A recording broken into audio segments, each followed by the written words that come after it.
सरकार फसलों के MSP में वृद्धि करते हुए मेरी सरकार छोटे किसानों के साथ मजबूती से खड़ी है।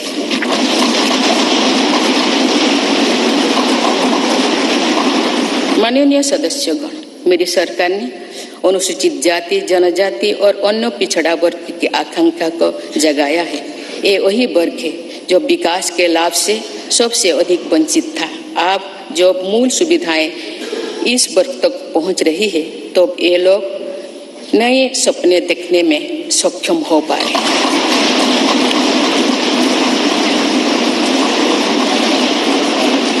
अनुसूचित जाति के सामाजिक आर्थिक सशक्तिकरण के लिए डॉक्टर अंबेडकर उत्सव धाम, अमृत जलधारा और युवा उद्यमी योजना जैसे कार्यक्रम चलाए जा रहे हैं। आदिवासी गौरव के लिए तो मेरी सरकार ने अभूतपूर्व फैसला किए हैं। पहले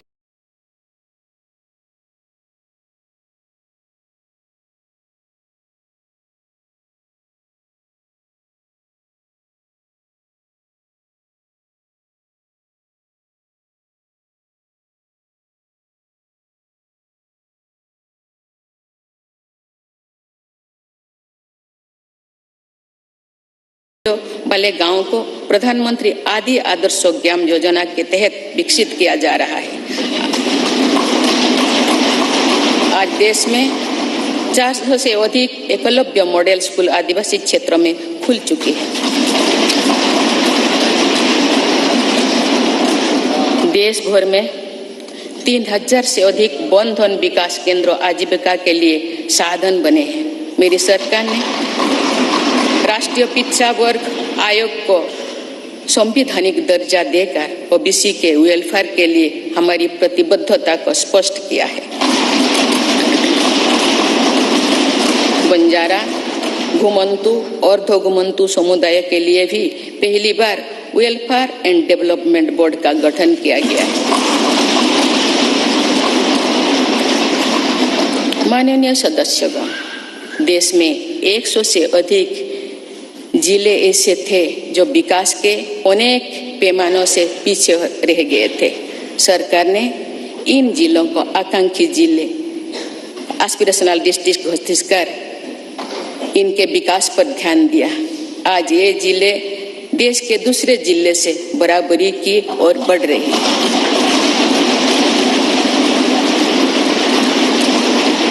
आकांक्षी जिले को सफलता को अब मेरी सरकार ब्लॉक स्तर पर दोहराने के लिए काम कर रही है और इसके लिए देश में 500 ब्लॉक्स को एस्पिरेशनल ब्लॉक के रूप में विकसित करने का कार्य शुरू किया गया है। ये आकांक्षी ब्लॉक सामाजिक न्याय की एक संस्थागत व्यवस्था के तौर पर विकसित किए जा रहे हैं। देश के जनजातीय क्षेत्रों, पहाड़ी क्षेत्रों, समुद्री क्षेत्रों और समावेशी क्षेत्रों को भी बीते दशकों में विकास का सीमित लाभ ही मिल पाया था। नॉर्थ ईस्ट और जम्मू कश्मीर में भी दुर्गम परिस्थितियों के साथ साथ अशांति और आतंकवाद भी विकास के सामने बहुत बड़ी चुनौती थी। मेरी सरकार ने स्थायी शांति के लिए भी अनेक सफल कदम उठाए हैं और भौगोलिक चुनौतियों को भी चुनौती दी है। इसी के परिणाम है कि नॉर्थ ईस्ट और हमारे सीमावर्ती क्षेत्र विकास की एक नई नीति का निर्गति का अनुभव कर रहे हैं। सीमावर्ती गांव तक बेहतर सुविधाएं पहुंचाने के लिए मेरी सरकार ने वाइब्रेंट विलेजेस प्रोग्राम पर काम शुरू किया। राष्ट्रीय सुरक्षा की दृष्टि से भी सीमावर्ती क्षेत्रों में अभूतपूर्व इंफ्रास्ट्रक्चर बीते सालों में तैयार किया गया है। इससे भी इन क्षेत्रों में विकास की गति मिल रही है। पिछले कुछ दशकों से राष्ट्रीय सुरक्षा के लिए बहुत बड़ा खतरा बन चुकी वामपंथी हिस्सा भी अब कुछ जिलों तक ही सीमित रह गए हैं।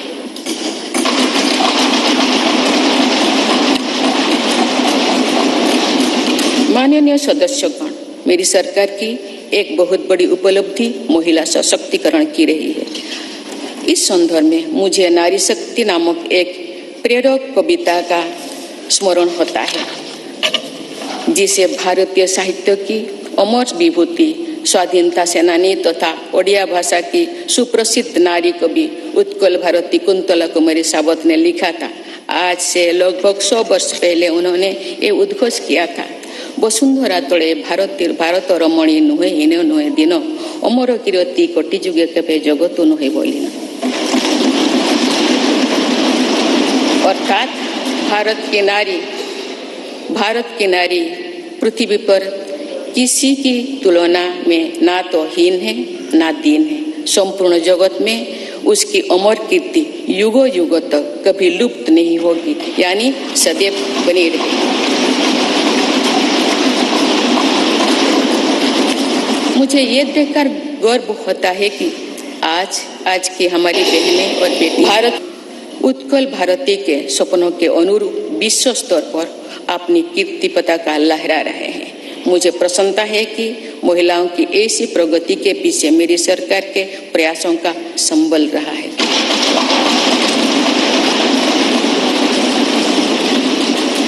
मेरी सरकार द्वारा जितने भी कल्याणकारी योजनाएं शुरू की गई है, उनके केंद्रों में महिलाओं का जीवन आसान बनाना, महिलाओं को रोजगार स्वरोजगार के नए अवसर देना और महिला सशक्तिकरण रहा है।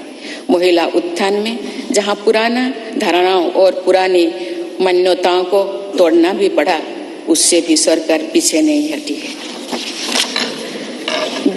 बेटी बचाओ बेटी पढ़ाओ अभियान की सफलता आज हम देख रहे हैं। सरकार के प्रयासों से समाज में जो चेतना आई, उससे बेटियों की संख्या में निरंतर वृद्धि हो रही है।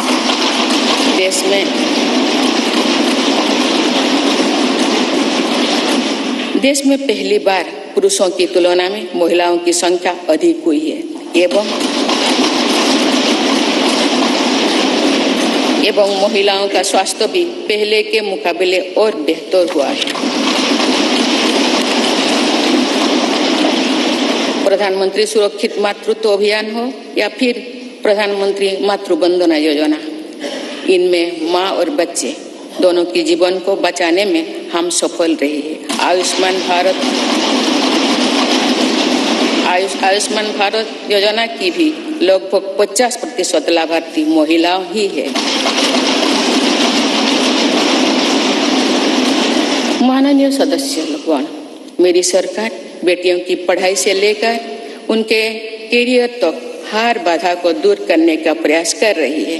देश के सरकारी स्कूलों में बेटियों के लिए अलग टॉयलेट का निर्माण हो या फिर सैनिटरी पैड से जुड़ी योजना, इससे बेटियों के ड्रॉप आउट रेट भी बहुत कम आई। स्वच्छ भारत अभियान से महिलाओं की गरिमा तो बढ़ी ही है, इससे एक सुरक्षित माहौल भी उन्हें मिला है। सुकन्या सुजना समृद्धि योजना से देश भर की करोड़ों बेटियां के बेहतर भविष्य के लिए पहली बार सेविंग अकाउंट खुली है। नई राष्ट्रीय शिक्षा नीति में भी बेटियां की शिक्षा के लिए अनेक महत्वपूर्ण कदम उठाई गई है।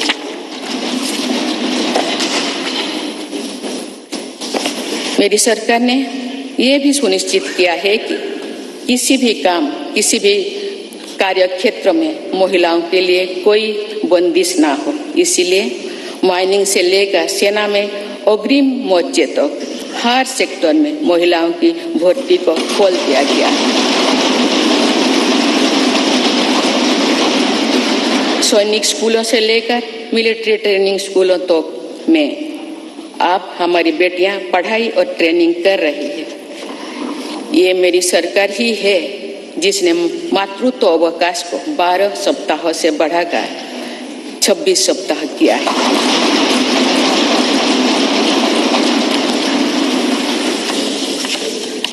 मुद्रा योजना की लगभग 70% लाभार्थी महिला उद्यमी ही है। एक स्टडी के अनुसार इस योजना से महिलाओं की आर्थिक शक्ति और सामाजिक फैसलों में उनकी भागीदारी बढ़ी है। पीएम आवास योजना के तहत मिलने वाली घरों की रजिस्ट्री भी महिलाओं के नाम पर होने से महिलाओं का आत्मविश्वास बढ़ा है। जन धन योजना से पहली बार देश में बैंकिंग सुविधाओं में महिलाओं और पुरुषों के बीच अब बराबरी आ गई है।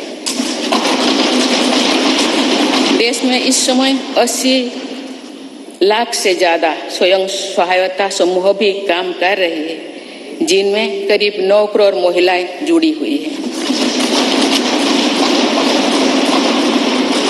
इन महिला स्वयं सहायता समूहों को सरकार द्वारा लाखों करोड़ रुपए की मदद दी जा रही है।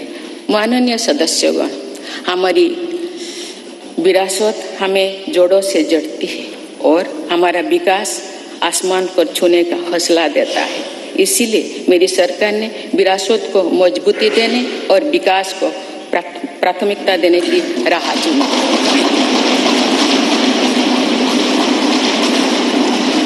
आज एक तरफ देश में अयोध्या धाम का निर्माण हो रहा है, तो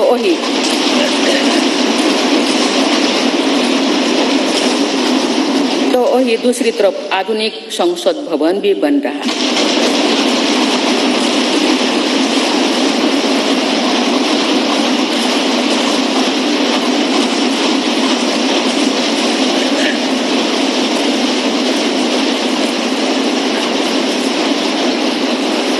एक तरफ हमने केदारनाथ धाम, काशी विश्वनाथ धाम और महाकाल महालोक का निर्माण किया, तो वही हर जिलों में हमारी सरकार मेडिकल कॉलेज भी बनवा रही है।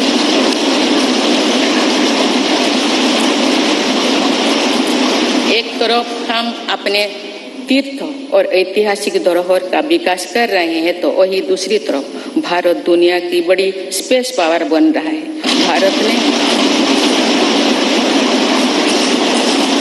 भारत ने पहला प्राइवेट सैटेलाइट भी लॉन्च किया है।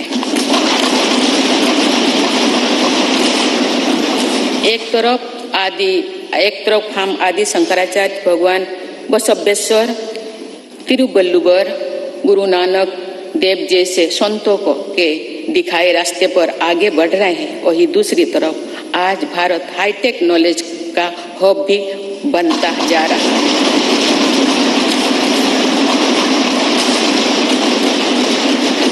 एक तरफ हम काशी तमिल संगमम के जरिए एक भारत श्रेष्ठ भारत की भावना को मजबूत कर रहे हैं, तो वही one nation one ration card जैसे आधुनिक व्यवस्था भी बन रही है।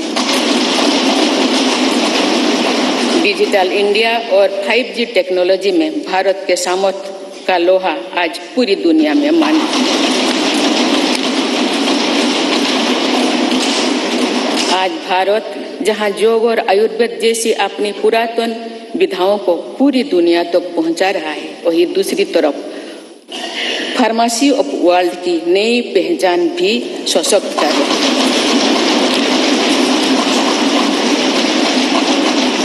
आज भारत प्राकृतिक खेती को, मिलेट्स की अपनी परंपरा फसलों को प्रोत्साहित कर रहा है, वही नानो यूरिया जैसी आधुनिक टेक्नोलॉजी का भी विकास किया है। खेती के लिए एक तरफ जहां ग्रामीण इंफ्रास्ट्रक्चर को हम बेहतर बना रहे हैं, वही दूसरी तरफ ड्रोन टेक्नोलॉजी से, सोलर पावर से किसान को ताकत दे रहे हैं। शहरों में जहां स्मार्ट सुविधाओं के विकास पर बल दिया जा रहा है, वही स्वामित्व योजना में पहली बार गांव के घरों को की ड्रोन से मैपिंग की जा रही है। आजादी के अमृत महोत्सव पर जहां आज हर जिले में 75 अमृत सरोवर बनाया जा रहा है, तो वही सैकड़ों आधुनिक वंदे भारत ट्रेनें भी लॉन्च किया जा रहा है। एक और हमारे व्यापार की परंपरागत ताकत नदी जल मार्ग और बंदरगांव को भी आधुनिक बनाया जा रहा है, तो मल्टी मॉडल कनेक्टिविटी और लॉजिस्टिक पार्क का नेटवर्क भी तैयार हो रही है।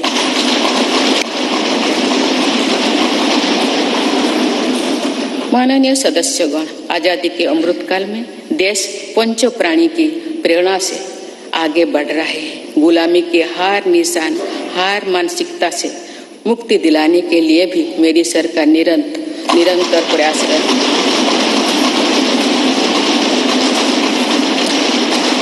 जो कभी राजपथ था वो अब कर्तव्य पथ बन चुका है। आज कर्तव्य पथ पर नेताजी सुभाष चंद्र बोस की प्रतिमा हर भारतीय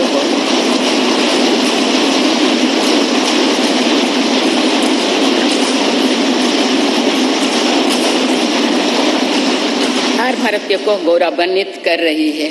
तो अंडमान निकोबार में भी नेताजी और आजाद हिंद फौज के शौर्यों को हमने सम्मान दिया है। अभी कुछ ही दिन पहले मेरी सरकार ने अंडमान निकोबार द्वीप समूह में नेताजी सुभाष चंद्र बोस आइलैंड पर नेताजी को समर्पित भव्य स्मारक और म्यूजियम का शिलान्यास भी किया है। भारतीय सेना के परमवीर चक्र विजेताओं के नाम पर अंडमान निकोबार के 21 द्वीपों का नामकरण भी किया है।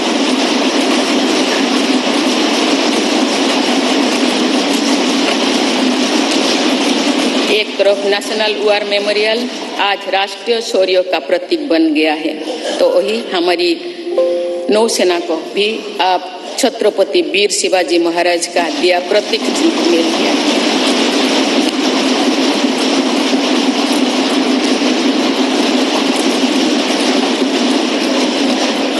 एक तरफ जहां भगवान बिरसा मुंडा सहित तमाम आदिवासी स्वतंत्रता सेनानियों से जुड़े संग्रहालय बन रहे हैं, डॉक्टर बाबा साहब आम्बेडकर के पंचतीर्थ बनाया गया है, वही दूसरी तरफ हर प्रधानमंत्री के योगदान को दर्शाने के प्रधानमंत्री संग्रहालय का निर्माण भी किया गया है।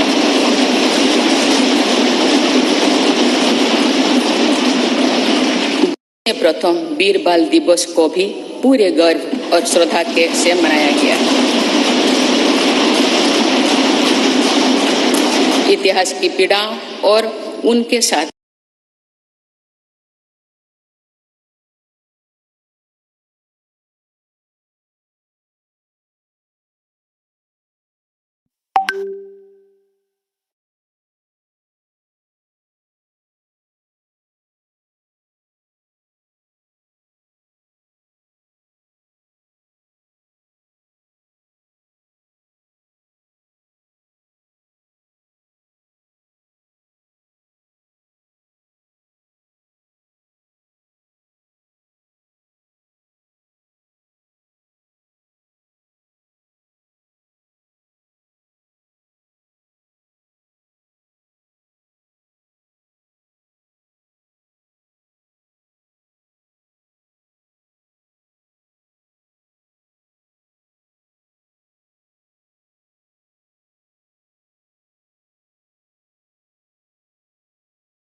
देश में खिलौना के आयात में 70% कमी आई है, जबकि निर्यात 60% से भी ज्यादा बढ़ गया। मेरी सरकार की नई पहल के परिणाम स्वरूप हमारे रक्षा निर्यात 6 गुना हो गया है। मुझे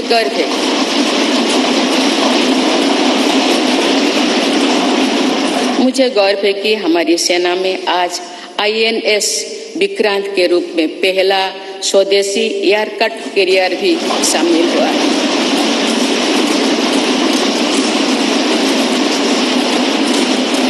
हम मैन्युफैक्चरिंग के नए सेक्टर में ही प्रवेश नहीं करे हैं, बल्कि खादी और ग्रामोद्योग जैसे अपनी पारंपरिक सेक्टर में भी प्रशंसनीय काम कर रहे हैं।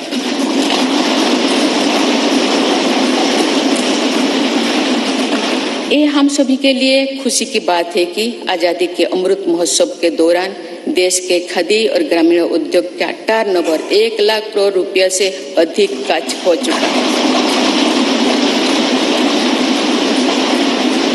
मेरी सरकार के प्रयासों से खादी के बिक्री में 4 गुना बढ़ी है।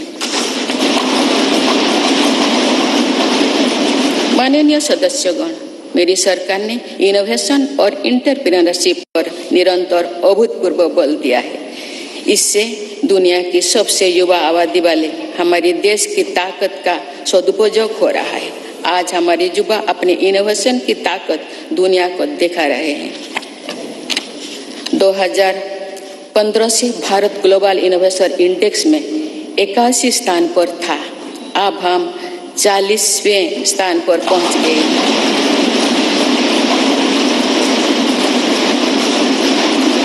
7 वर्ष पहले जहां भारत में कुछ 100 रजिस्टर्ड स्टार्टअप ही थे, वही आज ये संख्या लगभग 90,000 पहुंच चुके हैं।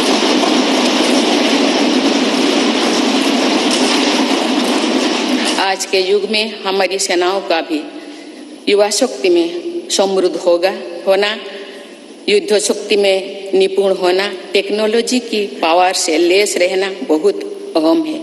इन सिद्धांतों को ध्यान में रखते हुए अग्निवीर योजना शुरू की गई है।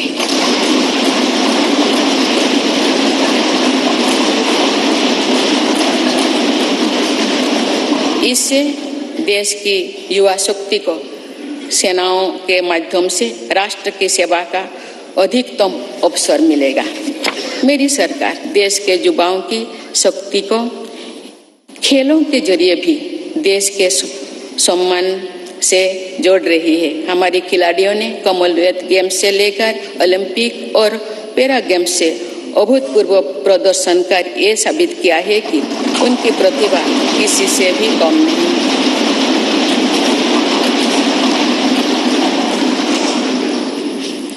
देश के कोने कोने से ऐसे प्रतिभाओं को खोजने, उनका टैलेंट निखारने के लिए खेलो इंडिया गेम्स, खेलो इंडिया सेंटर्स से लेकर टॉप स्कीम तक चलाई जा रही है। हमारी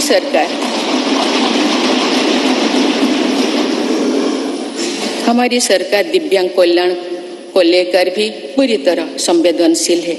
देश में एक साइन लैंग्वेज और सुगम्य भारत अभियान ने दिव्यांग युवकों को बहुत मदद दी है।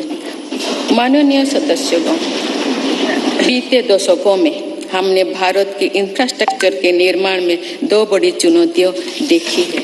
एक, इंफ्रास्ट्रक्चर के बड़े प्रोजेक्ट समय पर पूरी नहीं हो पाते थे। दूसरा, अलग अलग विभाग, अलग अलग सरकारें अपनी अपनी सुविधा से काम करती थी। इससे सरकारी संसाधनों का दुरुपयोग भी होता था, समय भी अधिक लगता था और सामान्य जन को भी असुविधा होती थी। मेरी सरकार ने पीएम गति शक्ति नेशनल मास्टर प्लान बनाकर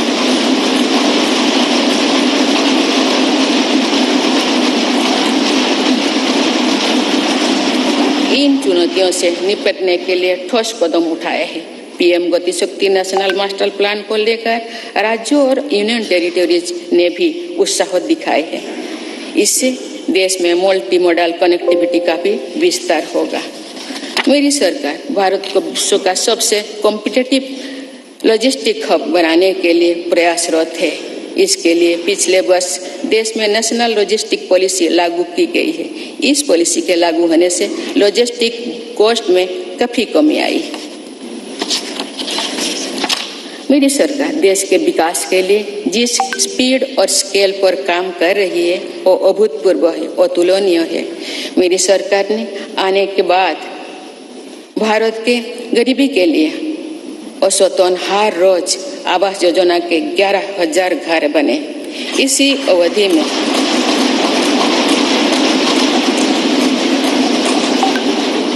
अवधि में भारत में हर रोज 2.5 लाख लोग ब्रॉडबैंड कनेक्शन से जुड़े।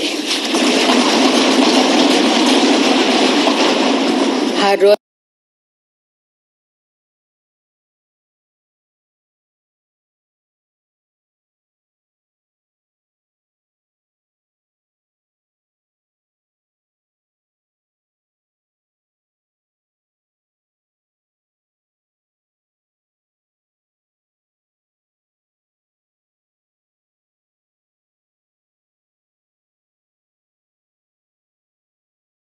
डोज भी दी है।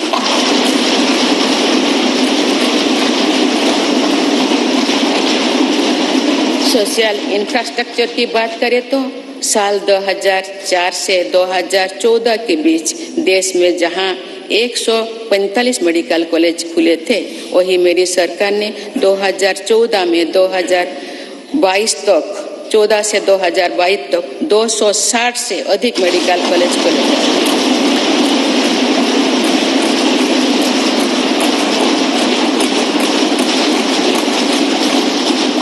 मेडिकल की पढ़ाई कर रहे छात्रों के लिए ग्रेजुएट और पोस्ट ग्रेजुएटों की संख्या अब पहले के मुकाबले देश में दुगुनी हो चुकी है। 2014 से पहले जहां देश में कुल लगभग 725 विश्वविद्यालय थे, वही बीते केवल 8 वर्षों में 300 से अधिक नए विश्वविद्यालय बने।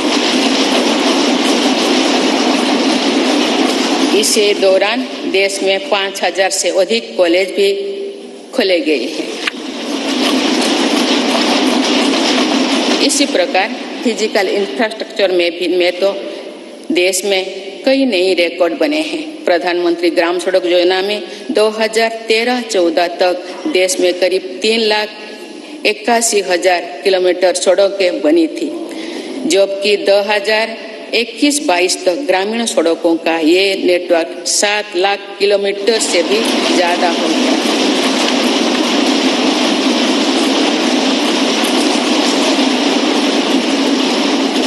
अब तो देश की 99% से अधिक बस्तियां सड़क मार्ग से जुड़ चुकी है।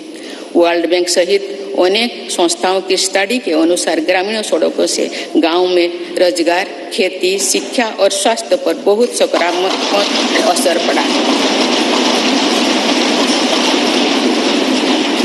नेशनल हाईवे नेटवर्क में पिछले 8 वर्षों के दौरान 55% से ज्यादा की बढ़ोतरी हुई है।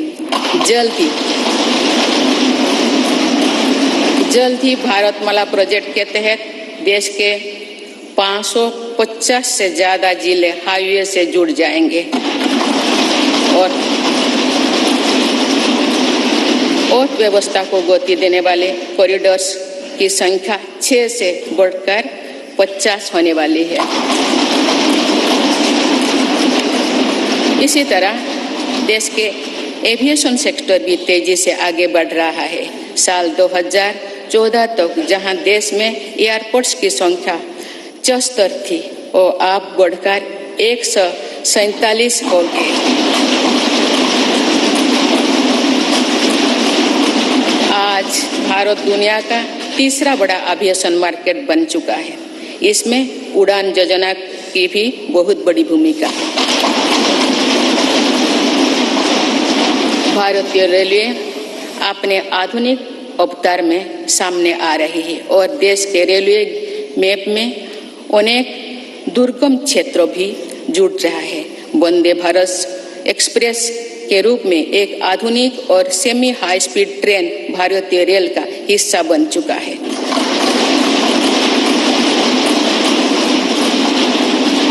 जम्मू कश्मीर और नॉर्थ ईस्ट के दुर्गम क्षेत्रों को भी रेलवे से जोड़ा जा रहा है। देश के बड़े रेलवे स्टेशनों को आधुनिक बनाया जा रहा है। भारतीय रेलवे का दुनिया का सबसे बड़ा बिजली से चलने वाला रेलवे नेटवर्क बनने की दिशा में तेजी से अग्रसर है।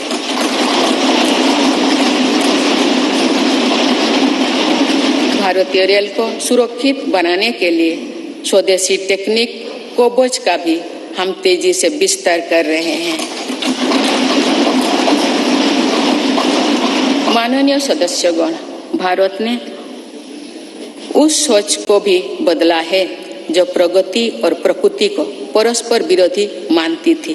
मेरी सरकार ग्रीन ग्रोथ पर ध्यान दे रही है और पूरे विश्व को मिशन लाइफ से जोड़ने पर बल दे रही है। हमारी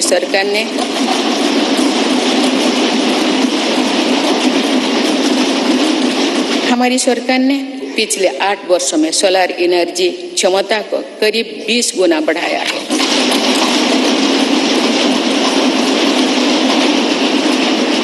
आज भारत रिन्यूएबल एनर्जी की क्षमता में विश्व में चौथे स्थान पर है। देश के बिजली उत्पादन की 40% क्षमता नॉन फॉसिल फ्यूल्स में पैदा करने का लक्ष्य देश में 9 वर्ष पहले ही हासिल कर लिया है। ये सफलता वर्ष 2070 तक नेट जीरो के हमारे संकल्प को सशक्त करने वाली है। देश में पेट्रोल में 20% इथेनॉल ब्लेंडिंग के लक्ष्य पर भी तेजी से काम चल रही है। सरकार ने हाल में मिशन हाइड्रोजन को भी स्वीकृति दी है। ये ग्रीन एनर्जी के क्षेत्र में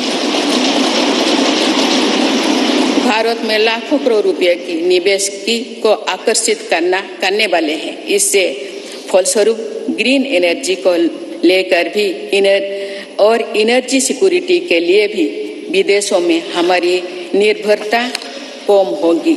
देश के शहरों में प्रदूषण कम करना भी हमारी बहुत बड़ी प्राथमिकता है।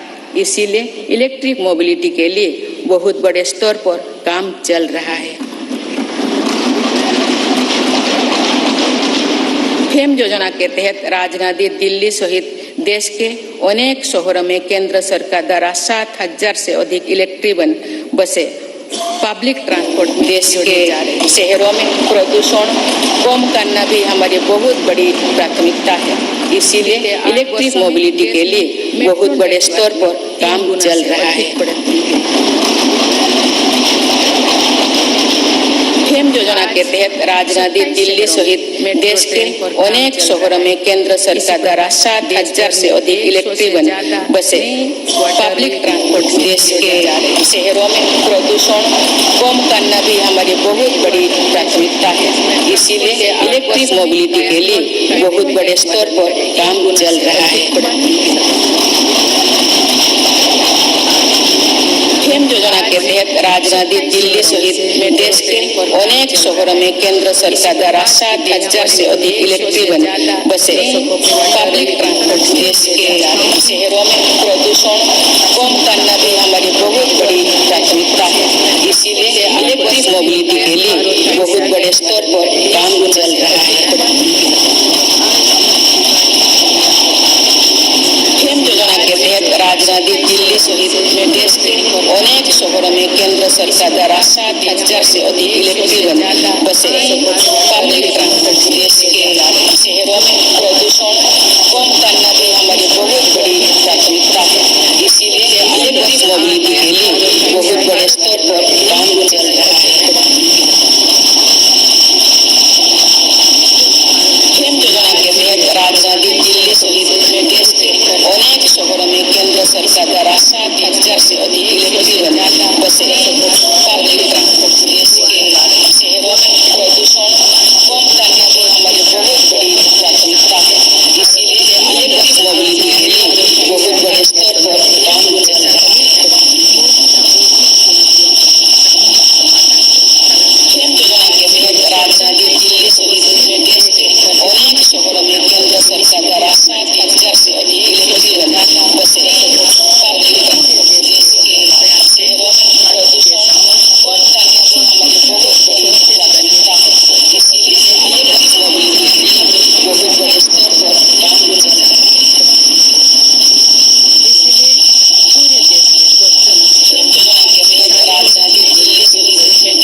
पहली बार यूएनएससी काउंटर टेररिज्म कमेटी की एक विशेष बैठक आयोजित की गई। इसमें भी भारत में आतंकवाद के विरुद्ध अपनी भूमिका को स्पष्ट किया।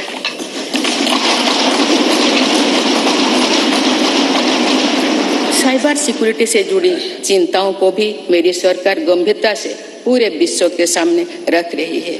मेरी सरकार का साफ मानना है कि स्थायी शांति तभी संभव है जब हम राजनीतिक और रणनीतिक रूप से सशक्त होंगे। इसलिए अपनी सैन्य शक्ति के आधुनिकीकरण पर हम निरंतर बल दे रहे हैं।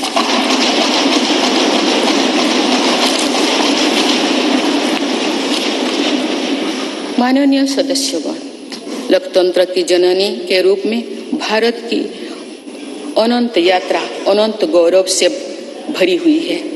हमने लोकतंत्र को एक मानवीय संस्कार के रूप में विकसित किया है, समृद्ध किया है। अपने हजारों वर्षों के अतीत की तरह ही आने वाली सदियों में भी भारत मानवीय सभ्यता को की अविरल धारा की तरह अनवरत गतिमान रहेगा। भारत का लोकतंत्र समृद्ध था, सशक्त था और आगे भी सशक्त होता रहेगा। भारत की जीवटता अमर थी, आगे भी अमर रहेगी। भारत का ज्ञान विज्ञान और अध्यात्म सदियों से विश्व का मार्गदर्शन करता रहा है और आने वाली सदियों में भी विश्व की इसी तरह राह दिखाएगा।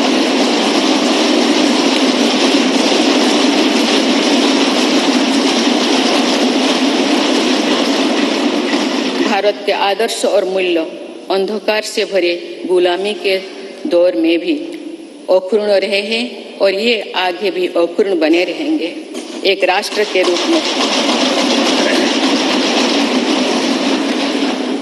के रूप में भारत की पहचान अतीत में भी अमर थी और भविष्य में भी अमर रहेगी।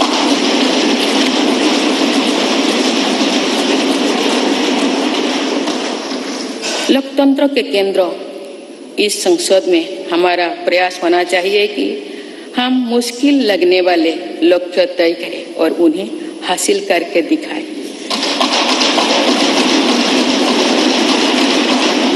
जो कल होना है उसे आज पूरा करने की कोशिश करें। जिसे दूसरे कोई आने वाले दिनों में करने के बारे में सोच रहा है उसे हम भारतवासी पहले करके दिखाएं।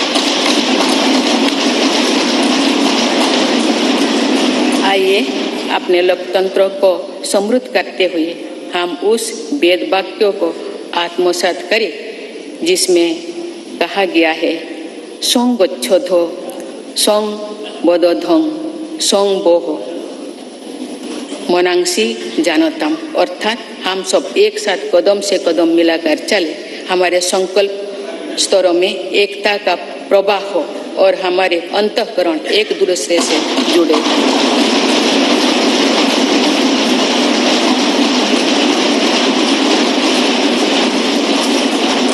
आइए हम राष्ट्र निर्माण के इस महायज्ञ में अपने कर्तव्य पथ पर चलते हुए संविधान की शपथ को पूरा करें। धन्यवाद। जय हिंद, जय Bharat.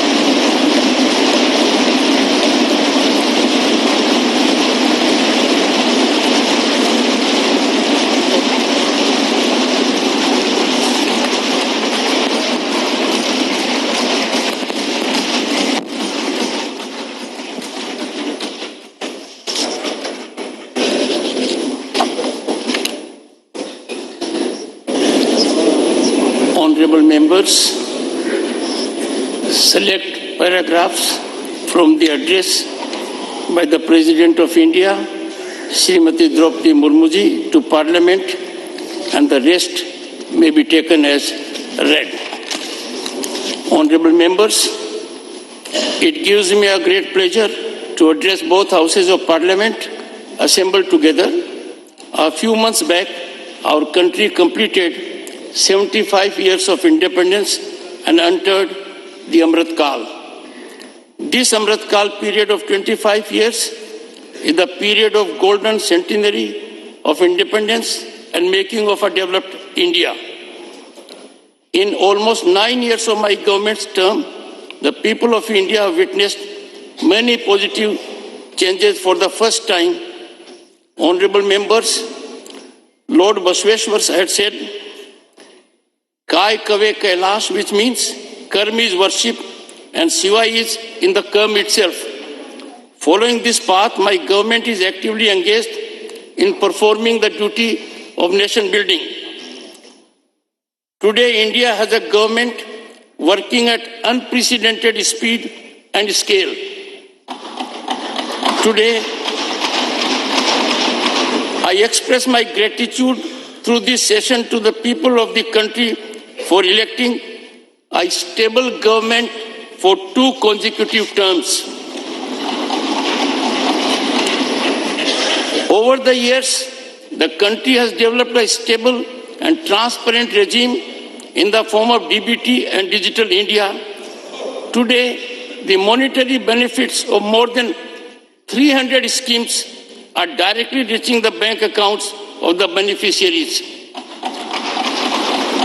So far, an amount of more than rupees 27 lakh crores has reached crores of beneficiaries with complete transparency. To provide Har Ghar Jal, my government has started Jal Jeevan Mission. In the last few years, the government has provided Pakka houses to more than 3.5 crore poor families. The government has spent about 3.5 lakh crore for free food grains to the poor under PM Garib Kalyan Ann Yojana. 11 crore small farmers of the country are also on the priority list of my government. These small farmers have been given financial assistance of more than rupees 2.25 lakh crores under the PM Kisan Samman Nidhi. For the first time, the country started celebrating the birth anniversary of Bhagwan Birsa Munda as Janjatiya Gaurav Divas. Recently, the government paid tribute to the tribal revolutionaries at the national level in Mangad Dham for the first time. My government has demonstrated its commitment to the welfare of OBCs by giving constitutional status to the National Commission for Backward Classes. Honorable members, from education to their career, my government is trying to remove all obstacles for daughters. The Swachh Bharat Abhiyan has not only increased the dignity of women, it has also provided them safe environment. Our daughters are now studying and training in Sainik schools as well as military academies. It is my government which has increased the maternity leave from 12 weeks to 26 weeks. Today, on one hand, Ayodhya Dham is being constructed in the country, while on the other hand, the modern Parliament House is also being built. While 75 Amrit Sarovars are being built in every district on the occasion of Azadi Ka Amrit Mahotsav, at the same time, hundreds of modern Vande Bharat trains are also being launched. What was once Rajpath is now Kartavya Path. Today, the statue of Netaji Subhash Chandra Bose on Kartavya Path is making every Indian proud, and we have honored the valor of Netaji and the Azad Hind Force in Andaman and Nicobar also. 21 islands of Andaman and Nicobar have been also named after Paramveer Chakra awardees of the Indian Army. On the one hand, the National War Memorial has become a symbol of national valor, while on the other, our Navy has also got the insignia given by Chhatrapati Veer Shivaji Maharaj. On the one hand, while museums related to old tribal freedom fighters including Bhagwan Birsa Munda, are being built. On the other hand, Dr. Baba Sahib Ambedkar's Panch Tirth have also been built. The country has observed the first Veer Bal Divas with pride and reverence. Today, we have initiated efforts for manufacturing of semiconductor chips and aeroplanes in India. As a result of new initiatives of my government, our defense exports have grown 6 times. I am proud that the first indigenous aircraft carrier, INS Vikrant, has also joined our forces.